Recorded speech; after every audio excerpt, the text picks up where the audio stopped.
Well, good afternoon, everybody, and I'm really pleased that you're here. So today marks an important step forward for us in how we approach public events and community celebrations all across Oʻahu, but we're focused on Waikīkī today. But by signing Bill 50 into law, we're striking a balance between how we're preserving Waikiki's vibrant festival culture, which we know is there, but really also addressing the concerns of our residents, businesses, and visitors who experience the impacts of far too many frequent events. So I'm really proud that we're able to get this done.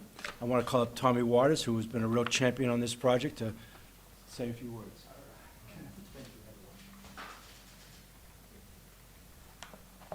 Thank you, Mayor. I mean, really, from the bottom of my heart, this was a long process, so thank you so much for your help with this. Really, this is democracy at work, and I gotta recognize these three gentlemen here.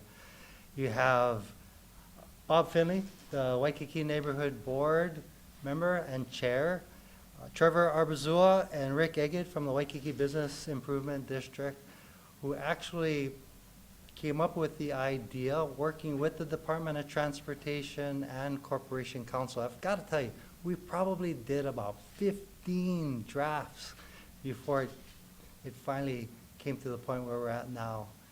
And probably equal amount of neighborhood board meetings as well, and 2 years. But really, this came from the community. They were concerned that the street was closed too often.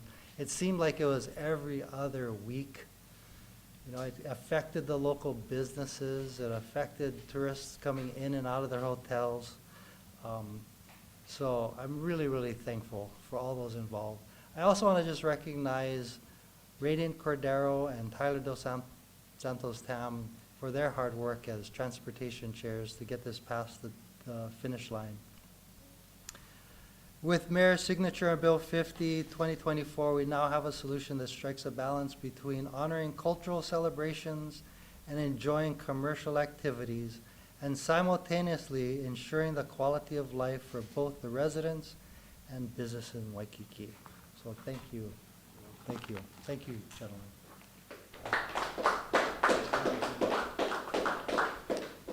So before I bring up Rick Blangiardi to say a few words, this cuts the events down from 12 to 6. 3 legacy events and then 3 events I guess will be determined. And I'll talk about the immediacy of the law, but I want to bring up Rick Blangiardi first of all. And Rick. First of all, it's important to recognize that a lot of people contributed to getting this passed. We worked very closely with the Mayor's Department of Transportation Services and Roger Morton and his team to come up with this concept. And then with Chair Waters' office, they helped us. Well, actually, you folks drafted the bill for us.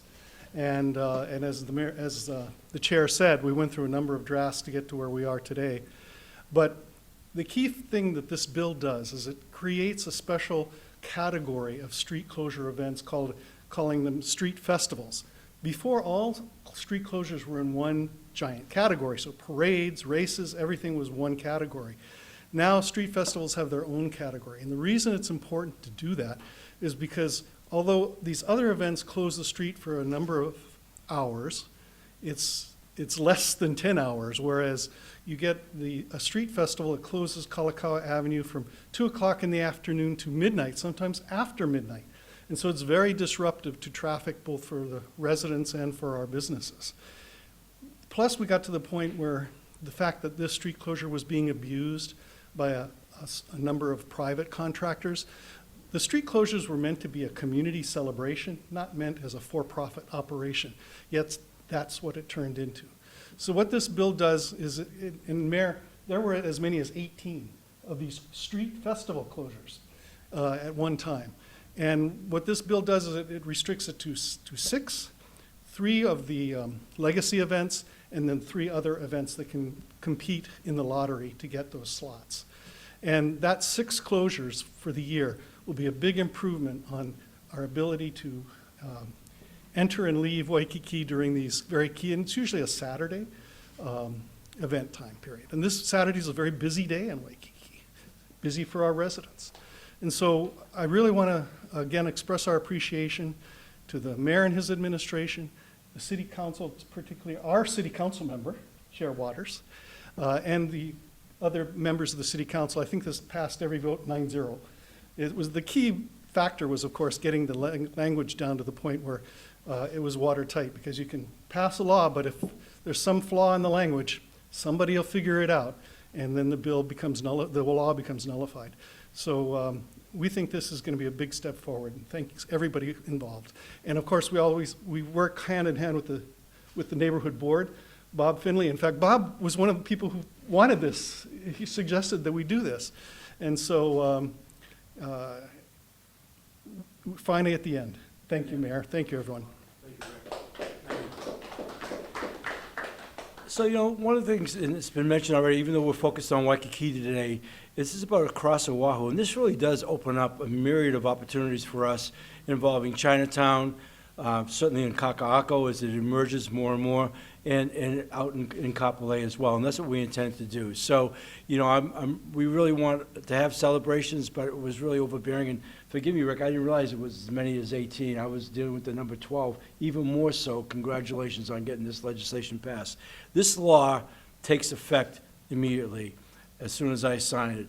At the heart of this legislation is our commitment about balance, fairness, and opportunity. So, Waikīkī is a world-class destination. I still have to pinch myself half the time whenever I say the words Waikīkī. It's just, it's always been magical, and we want to preserve that in every way we can. We've made a lot of great efforts. I'm glad that the bid is here. Rick's, everybody, Bob, neighborhood, people working towards it. This legislation goes a long way to helping preserve the integrity of the place as it should be, as I said, about fairness and opportunity, at the same time making it really good and fair to our businesses and our visitors when they're here. So without any further ado, I'm going to sign this and I will answer any questions you might have.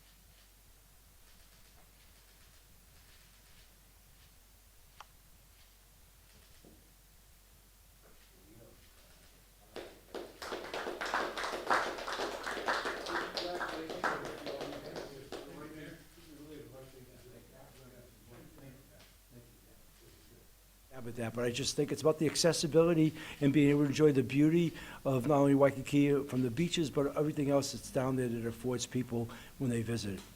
Okay. Anything else? Will this impact like taxpayer dollars or anything like that?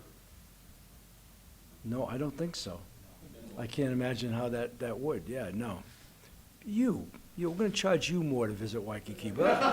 But other than that, I mean, you just gave me the idea, No, this is good. Honestly, I am really excited. There are some bills that we signed that are really good, and they're sort of legal-like, if you will. We're doing the right thing every time we have a new bill. This one, honestly, was overdue. This should have been done, and as you've heard up here, it was not easy to get to. We wanted to get this done, quite honestly, a long time ago. And so I want to thank these men for championing this. I'm glad it's finally happened. That's why I'm emphasizing this goes into effect immediately, because there's a lot to protect about. It doesn't affect the events until next year. Yeah, the event's next year, but the law goes into effect immediately, and that gives you the opportunity to tell people why they're not going to do what they think they're going to do in Waikīkī starting now. Yeah. Okay? The events get programmed out, Yeah. usually in the fall. Yeah. And so we need to get this passed before like September in order to make sure it can take impact for 2026. Yeah. Good. For Antonio. those that want to host a festival or an event, what is the new process for them? Great question, Antonio. Who would like to take an answer to that? We know we have 3 legacy events. The other 3 events, if those people who want to compete for that, Rick. Yeah, that'll be a DTS program, but they have a lottery. So if you wanted to apply for one of those other 3 events, special, festival events, then you would enter a lottery. And so if there's 5 or 6 or 10 people applying for it, only 3 will get chosen. If I could just add, I mentioned this opens up opportunities in Kaka. We just had an incredible Italian fiesta at Mother Waldron Park a couple weeks ago. It's the 2nd year in a row it's been down there that we've allowed them to really have a fall-on festival, and it was highly successful. And so I have a lot of confidence that there are other spots which actually be really good. And so this is just, this is just a smart play for us as far as Waikīkī goes. So it's not the end of, when people apply, like it might seem there's only 3 and it could be as many as 10 and maybe even more, but there are going to be other outlets for that. And I think we as a city want to encourage that, just using other places. So we're not against festivals. What we didn't want to do is overburden Waikīkī, and at the same time, like I said, it wasn't really good for our businesses, or even the tourists for that matter. Okay? Thanks, All right, everybody. good. Thank you.